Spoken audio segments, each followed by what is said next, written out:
समाजवादी धर्मनिरपेक्ष गणतांत्रिक साधारणतंत्र रूपे गठन करिबा पई दृढ़ संकल्प नहीं ओ एहार नागरिकों को सामाजिक अर्थनैतिक और राजनैतिक चिंता अभिव्यक्ति प्रत्यय धर्मीय विश्वास एवं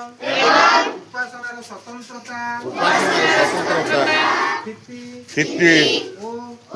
सुविधा सुजोग समानतार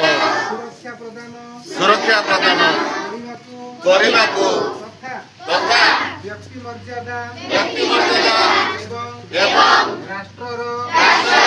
ऐक्य ओ संहति निश्चित करी सेमानंक मध्यरे भ्रातृभाव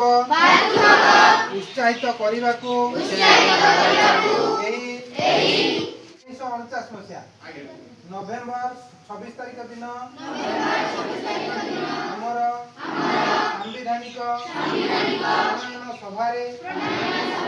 द्वारा संविधान को ग्रहण ओ प्रणयन करुअछु एवं आम निज को अर्पण करुअछु।